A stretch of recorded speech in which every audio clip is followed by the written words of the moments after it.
Bonjour à tous et bienvenue dans la science infuse du Gréseau. Je suis Léa et je suis accompagnée de Caroline Allô? et de Valérie. Bonjour. On est des étudiantes-chercheuses passionnées du Gréseau, c'est le groupe de recherche en épidémiologie des zoonoses et en santé publique. Alors, nous avons créé ce balado pour vous faire rencontrer ceux qui font la science, qu'ils soient chercheurs, étudiants, professionnels ou patients.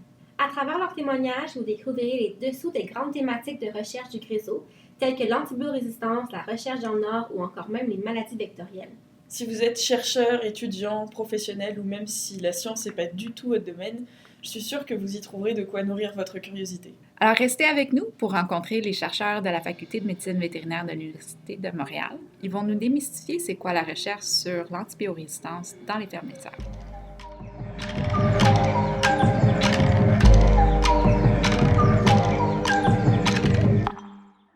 Valérie, est-ce que tu connais les super-héros? Est-ce que tu parles des super-héros qu'on voit souvent dans les films comme les Avengers, Superman, Wonder Woman?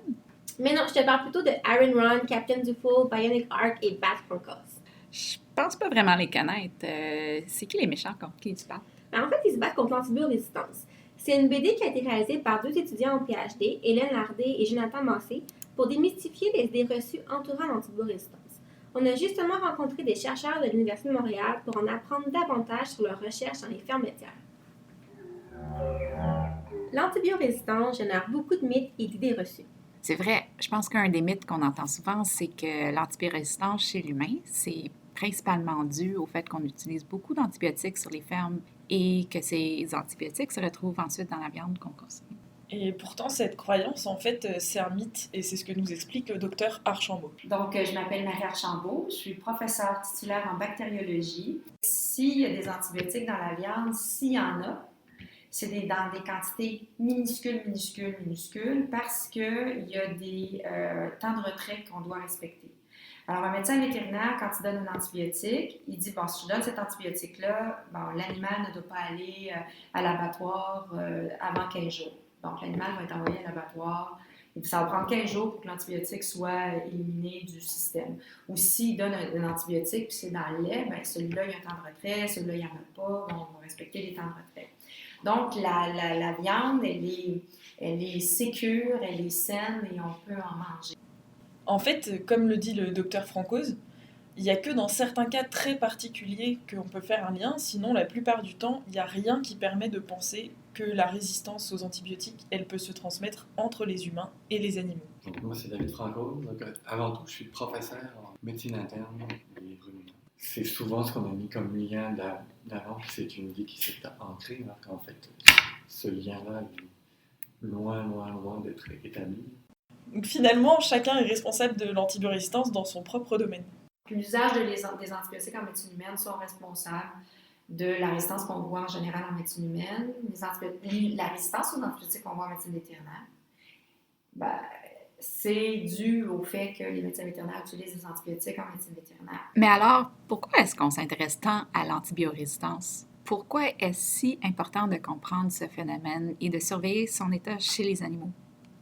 Mais on va y revenir, mais d'abord je te propose qu'on revienne à la base. C'est quoi un antibiotique? Mon nom est Jean-Philippe Roy, je suis professeur titulaire au département de sciences cliniques de la Faculté de médecine vétérinaire de l'Université de Montréal. Les antibiotiques, ça fait partie de nos vies depuis des décennies. Là. C'est utile, c'est nécessaire pour traiter les différentes infections bactériennes que les animaux ou les humains peuvent avoir. Les gènes de résistance avaient la possibilité d'être présents pour les bactéries, finalement, de la Terre entière, mais en quantité peut-être probablement infime. Puis nous, comme vous le savez, on a découvert la pénicilline et là, on a commencé à utiliser les antibiotiques. Puis on les a utilisés beaucoup. On les a utilisés à outrance, on les a utilisés beaucoup en médecine humaine, beaucoup en médecine vétérinaire, en agriculture, etc. Puis on donne de très grandes quantités d'antibiotiques. Et à ce moment-là, on sélectionne des clones. On sélectionne des bactéries, donc des clones, qui portent des gènes de résistance et qui s'échangent finalement un et l'autre. Donc, en fait, comme le dit le docteur Archambault, les antibiotiques, ils existent depuis très longtemps, aussi longtemps en fait que les pathogènes qu'ils combattent. Ce sont des substances qui sont capables ou de tuer les bactéries ou de ralentir leur croissance. Donc elles sont très utiles pour traiter les infections ou pour les prévenir, que ce soit chez l'humain ou chez d'autres animaux. D'ailleurs, vous en avez déjà probablement tous pris au moins une fois dans votre vie. Mais bien sûr, il faut faire attention. Les antibiotiques ne sont pas efficaces dans toutes les situations, ni contre toutes les infections, surtout dans les cas où les infections ne sont pas dues à des bactéries, comme par exemple dans le cas d'une grippe, d'un rhume ou des infections de la peau causées par des champignons comme la teigne.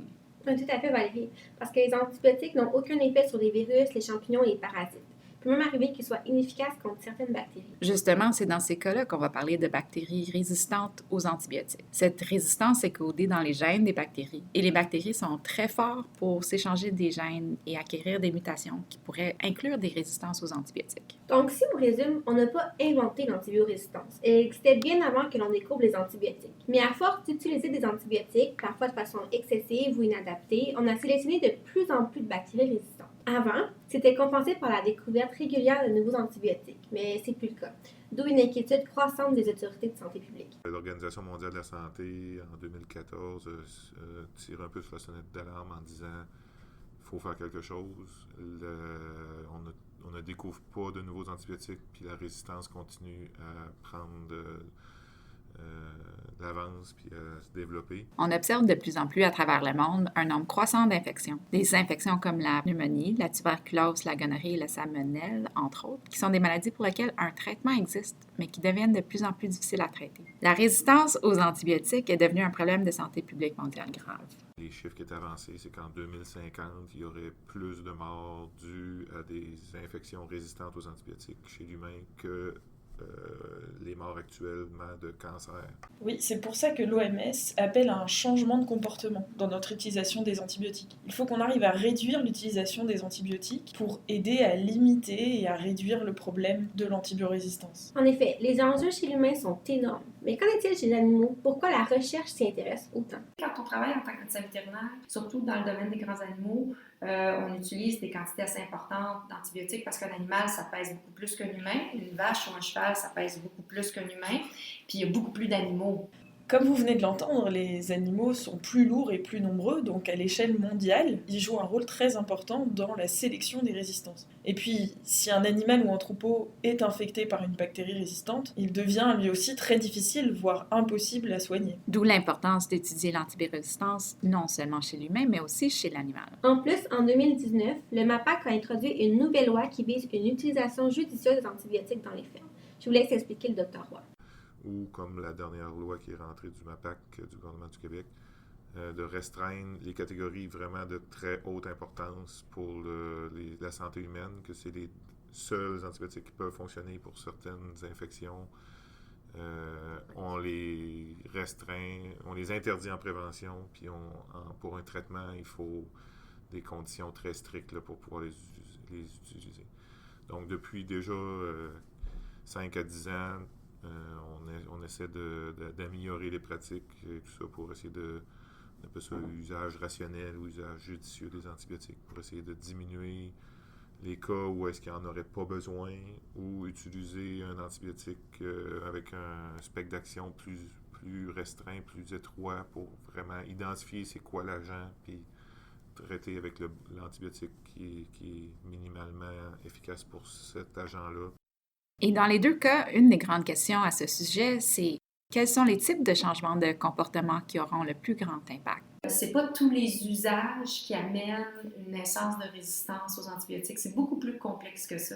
Il faut que l'antibiotique diffuse et a vraiment rencontré la bactérie. Il faut que la bactérie acquiert des gènes de résistance. Bref, si on résume, c'est un sujet vraiment complexe. Et oui, il faut réussir à démêler la part de chaque source dans ce problème. Il faut évaluer lesquelles de ces sources contribuent le plus à l'antibiorésistance. Donc c'est une grande question de recherche. Et puis il faut aussi surveiller l'humain, surveiller l'animal, comprendre comment fonctionnent les gènes de résistance, mais aussi et surtout aller voir sur le terrain comment les antibiotiques sont utilisés. Oui, en effet, c'est là que nos super-héros interviennent. Exactement, plusieurs chercheurs ici au Gréso abordent la problématique de l'antibiorésistance par différents angles. L'équipe des super-héros travaille ici sur l'antibiorésistance sur les fermes et les fermes laitières en particulier. Et nos super-héros, ils travaillent pas seuls. Pour avancer dans leur recherche, ils ont besoin d'alliés. Les alliés, c'est les producteurs eux-mêmes. Ben, moi, mon nom, c'est Yves Bréniel. Je suis producteur laitier à Saint-Hyacinthe. Et pourquoi les fermes laitières en particulier? Est-ce que c'est un secteur qui utilise plus d'antibiotiques que les autres? Fait que si on ramène ça dans les fermes, il n'y a pas de problème présentement de résistance augmentée, sauf des cas vraiment spécifiques, rares, qu'il y a un cas particulier, qu'il y a une bactérie plus résistante et tout ça. Mais dans le but de justement faire notre part, parce que la bactérie elle peut se transmettre d'un humain à un animal ou d'un animal à un humain, il n'y a pas de barrière pour les agents bactériens vraiment. Fait que c'est le concept de une santé. Là. Donc, si on fait quelque chose de pas correct au niveau usage des antibiotiques chez les animaux, ça peut avoir un impact chez l'humain et vice-versa. Donc, pour faire notre part et mettre l'épaule à la roue, ben, les chercheurs, les gens dans l'industrie, les producteurs laitiers, tout ça, ont décidé d'essayer de mettre en place des choses pour diminuer l'utilisation des antibiotiques qui seraient jugés pas essentiels. Je suis Simon Dufour, professeur agrégé à l'Université de Montréal, à la Faculté de médecine vétérinaire. En production laitière, l'utilisation des antibiotiques est beaucoup moindre qu'en production porcine ou aviaire. Simplement parce que déjà, au moment où on utilise des antibiotiques en production laitière, le lait ne peut plus être vendu. Et automatiquement, si le lait ne peut plus être vendu, bien, il n'y a plus de output pour cet animal-là. Donc, le moins on en utilise, déjà les producteurs laitiers veulent en utiliser le moins possible. Donc l'enjeu ici, c'est de contribuer à réduire globalement l'utilisation des antibiotiques. Ça passe notamment par examiner la façon dont on utilise les antibiotiques pour pouvoir mettre en place des systèmes de surveillance et, s'il y en a besoin, explorer des alternatives à leur utilisation. Exactement, comme l'explique le Dr Roy. Pas besoin d'utiliser un bazooka pour tuer une mouche. On peut utiliser une tapette à mouche. Donc l'enjeu ici, c'est plutôt de contribuer à réduire globalement l'utilisation des antibiotiques. Et ça passe notamment par examiner la façon dont on utilise les antibiotiques pour mettre en place des systèmes de surveillance et, s'il y en a besoin, trouver des alternatives à leur utilisation. Alors, petit pop quiz, les filles. Quelques questions pour voir ce que vous connaissez déjà sur les fermes laitières et l'antibiorésistance dans le monde. Alors, savez-vous combien de fermes laitières il y a au Québec? Je sais pas, je dirais 50 000. Je dirais peut-être plus 15-20 000. En fait, il y en a 5 500. C'était dans le chat. Puis, deuxième question. Savez-vous quelle a été la première antibiotique naturelle découverte par l'homme? Pénicilline. Ah, la pénicilline, non? Oui. Et savez-vous le nom de la personne qui l'a découverte? Je sais Et qu'on en quelle année? On dit toujours que c'est Pasteur, mais c'est Fleming, je crois. T'as raison. Quelle année? Alors là, Non. 1800 quelque chose. 1900. 20? Ouais, 28. 20. Proche, Ah, proche, pas c'est pire. On est à 2, on est correct. Puis dernière question. Que pensez-vous est la meilleure chose d'être un super-héros quand on est chercheur? On a le droit de travailler avec une cape. Au décollant. Bon, la réponse qu'on a eue, c'est que les enfants sont très fiers de leurs parents quand ils sont des super-héros.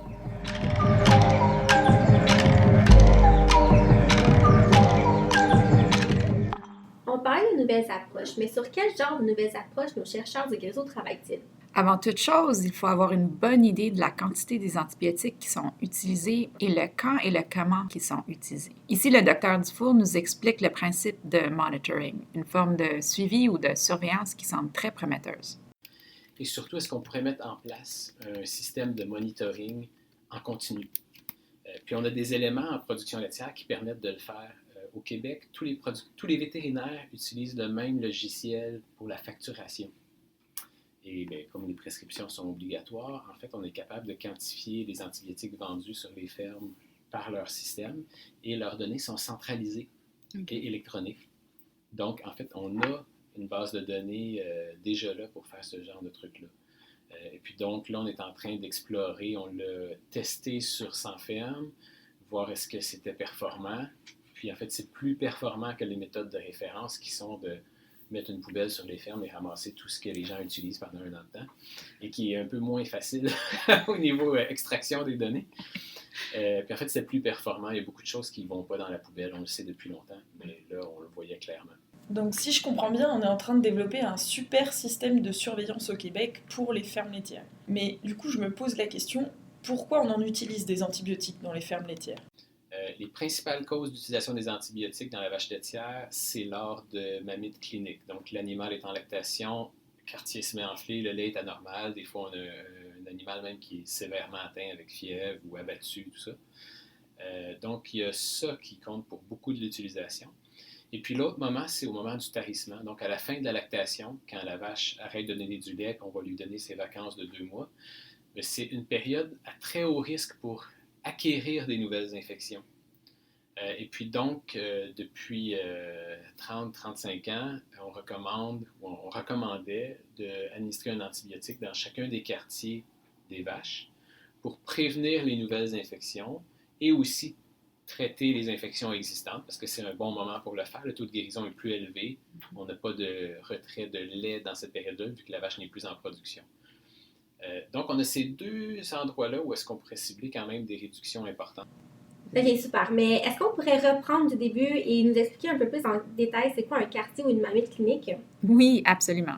Le docteur Roy nous a expliqué ça en plus de détails. La vache produit du lait. Le lait est produit au niveau de la glande mammaire. La glande mammaire est séparée chez la vache en 4 portions qu'on appelle quartiers, qui sont chacune reliées à un treillon. Là. Donc, on met la treilleuse sur ces 4 trayons-là pour récolter le lait. Il peut y avoir une infection qui rentre par le treillon parce qu'ils sont couchés directement sur le sol avec la litière ou au champ ou peu importe, il peut y avoir des pathogènes dans l'environnement. Puis si des conditions particulières où le treillon peut être un petit peu ouvert ou un petit peu trop sale ou mouillé ou peu importe, ça peut augmenter les chances que la bactérie rentre, puis si elle réussit à s'installer, cause une infection. Puis ça peut être mineur, juste causer un changement d'apparence du lait, mais ça peut aller à des signes très sévères, même jusqu'à causer la mort de l'animal,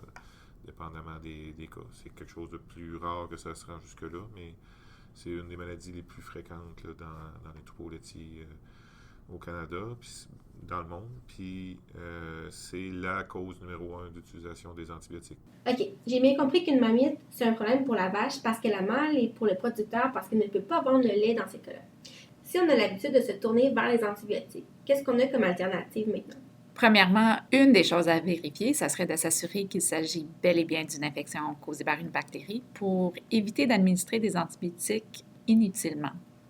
Je vous laisse écouter le docteur Dufour qui nous a parlé de tests un peu plus sélectifs.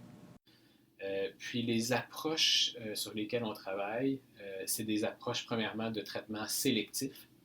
C'est-à-dire, est-ce qu'on pourrait faire un test qui serait suffisamment rapide pour nous dire je vais traiter ou pas, ou je vais traiter avec tel antibiotique plutôt que tel autre, et vraiment être capable d'attendre les résultats, mais les avoir dans un délai assez court. Donc, par exemple, pour les mammites cliniques, on a développé des tests à la ferme, qui sont des milieux de culture déshydratés. Donc, le producteur peut lui-même prendre le lait, le mettre sur le milieu de culture déshydraté et le mettre dans un incubateur à œufs. Donc, c'est l'équivalent d'un incubateur qu'on a, presque l'équivalent de ce qu'on a dans nos laboratoires, mais en fait, c'est une boîte de styrofoam avec une ampoule puis une petite hélice qui distribue la chaleur, grosso modo. Et puis, 24 heures plus tard, ils peuvent aller voir, puis ils vont simplement voir s'il y a des colonies sur la plaque déshydratée.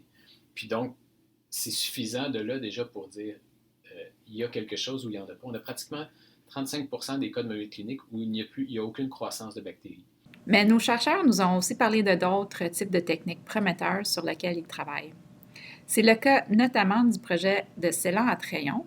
Et écoutons le docteur Dufour qui nous l'explique. Mais pour la prévention, maintenant, il y a les scellants internes à trayon, qui est une substance inerte, c'est du bismuth subnitrate. Puis donc, on peut injecter dans le trayon, puis à l'intérieur du trayon, le gel va se transformer en quelque chose de solide, un peu comme caoutchouteux. Puis, ça va bloquer finalement l'orifice du trayon. Donc, il ne peut plus avoir de nouvelles infections qui vont entrer. Et puis donc, on a fait encore une fois une approche où on vérifie des traitements sélectifs, c'est-à-dire qu'on teste les animaux au moment du tarissement. Ceux qui ont une infection, on met un antibiotique parce qu'on veut les guérir. Ceux qui n'en ont pas, bien, on va utiliser un scellant pour juste prévenir les nouvelles infections.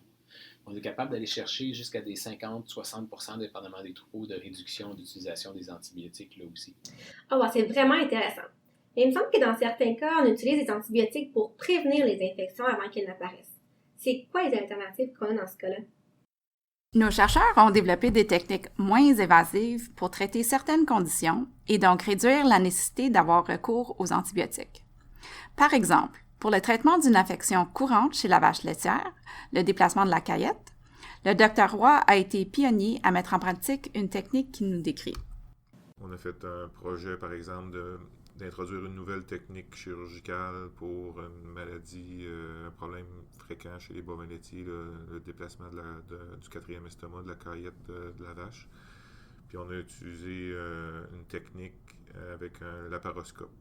Donc au lieu de faire une plaie, d'ouvrir l'abdomen, puis de les travailler avec nos bras, nos mains dans l'abdomen, qui est très invasif, puis qu'on a besoin d'une couverture antibiotique suite à la chirurgie, parce que ces chirurgies-là se font dans un milieu pas hospitalier, se font directement à la ferme. Donc, on a utilisé une autre technique avec une caméra. Donc, on fait une petite incision deux petites incisions d'1 centimètre. On rentre la caméra, on rentre un autre instrument par une autre incision. Fait que c'est beaucoup moins invasif, fait qu'on n'a pas besoin d'utiliser des antibiotiques après la chirurgie. Ok, c'est bien beau toute cette recherche, mais comment on fait concrètement pour changer les pratiques sur le terrain? Mais en fait, Léa, un des gros défis souvent négligés dans les projets de recherche, c'est la communication des résultats. Comme nous l'avons introduit en début de l'épisode, l'équipe de chercheurs de l'Université de Montréal a introduit un moyen un peu atypique pour non seulement communiquer leurs résultats, mais aussi expliquer tout le processus de leur recherche. J'ai donc parlé aux 2 étudiants responsables de la mise en place de la bande dessinée, soit... Donc moi, c'est Hélène Lardé. Je suis actuellement étudiante au PhD à la Faculté de médecine vétérinaire de l'Université de Montréal. Moi, c'est Jonathan Mancé, également étudiant au PhD à la Faculté de médecine vétérinaire de l'Université de Montréal. Donc, tout a commencé lorsqu'ils ont été approchés pour faire un projet de vulgarisation. Mais c'est quoi exactement qu'ils voulaient vulgariser?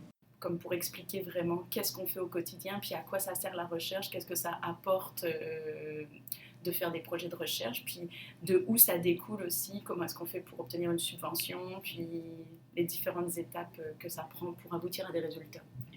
Alors voilà, on leur a proposé différents formats de vulgarisation comme les capsules vidéo, les articles de journaux, mais c'est vraiment la bande dessinée qui ont capté leur attention.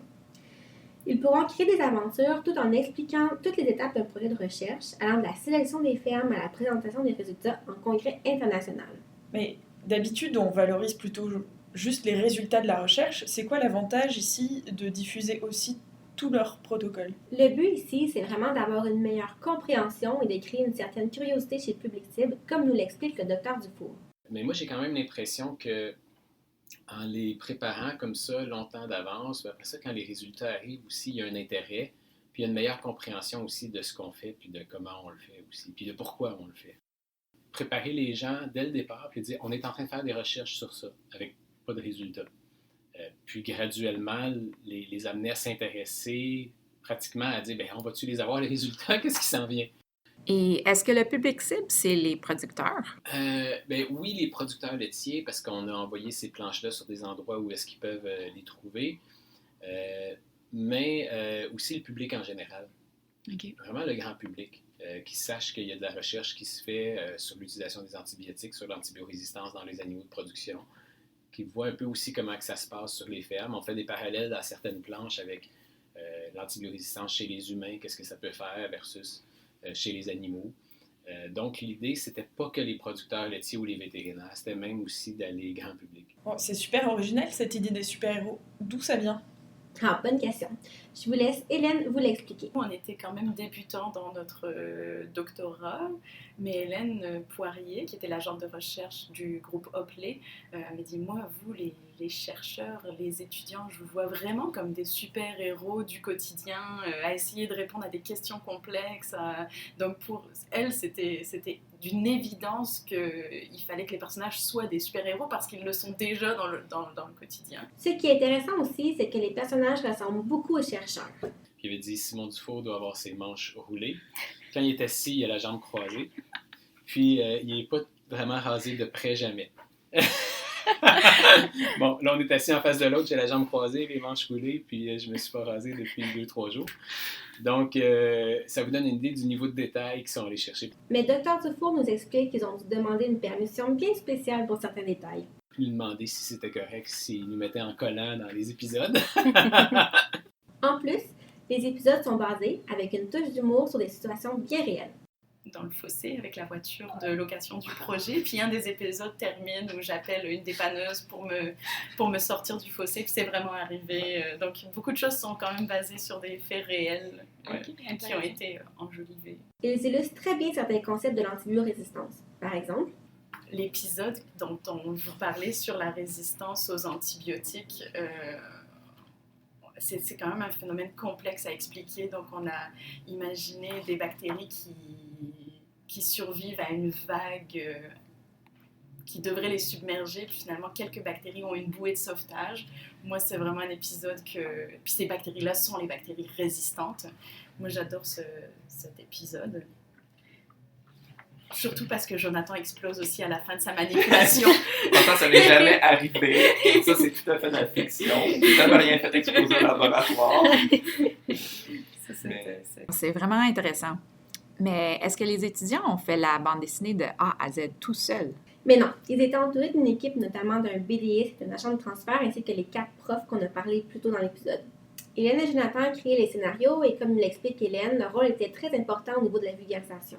Les agents de transfert qui nous ont aidés ne sont pas nécessairement des vétérinaires qui travaillent sur les antibiotiques au quotidien. Donc, eux lisaient les scénarii, et ils nous disaient, oh, ben là, on n'est pas sûr, c'est un peu complexe, donc là, vous devriez encore plus réussir à le mettre dans des mots plus simples. Donc, ça a été vraiment intéressant d'apprendre à vulgariser la recherche. Le rôle des profs était de s'assurer que les dessins étaient représentatifs de ce qui se passait vraiment sur le terrain. Je me souviens quelque chose qui m'avait marqué, par exemple, c'est le fait, pour administrer des traitements à une vache, il faut porter des gants.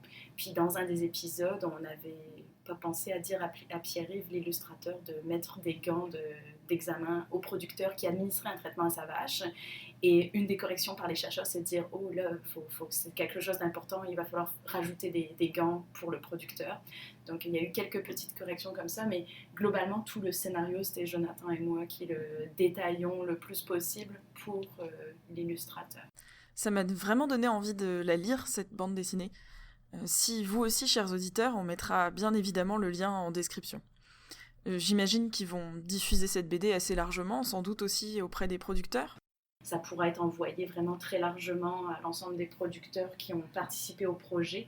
Ça s'en vient un peu. Hélène et Jonathan ont fait vraiment un travail de communication extraordinaire, mais malheureusement, l'importance de la communication scientifique n'est pas toujours mise en priorité au cycle supérieur. C'est vraiment l'avenir. On est juste dans les communications, on est tellement noyé d'informations que si tu te démarques pas dans ta communication va être noyée au milieu de tellement d'informations que c'est vraiment un aspect, peut-être un des plus importants finalement. Je suis convaincue qu'il y a des chercheurs qui font des choses extraordinaires, mais si la communication finale n'est pas là, il y a des résultats qui se perdent ou qui sont moins visibles, que ce soit pour le grand public, mais aussi dans la communauté scientifique.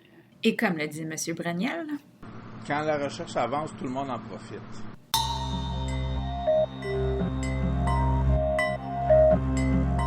Et voilà, c'est la fin de ce premier épisode de La science infuse du Gréseau. On voudrait remercier tous les chercheurs, étudiants et notre producteur laitier, M. Braniel, qui ont bien voulu nous parler de leur travail. On remercie également Michel Tessier, chercheuse au Gréseau, qui nous a aidés avec la naissance de ce projet balado. On tient également à remercier le musicien Cosmo Sheldrake pour sa musique, dont on entend des extraits au début et à la fin de ce balado. On vous remercie aussi, vous, chers auditrices et auditeurs, de nous avoir suivis jusqu'au bout. Si vous avez des questions, des commentaires, n'hésitez surtout pas à nous les communiquer sur nos réseaux sociaux. Les liens seront en description de l'épisode. Et si ça vous a plu, retrouvez-nous pour notre prochain épisode. Et cette fois-ci, on partira vers le grand froid puisqu'on parlera de la recherche dans le Nord. À bientôt!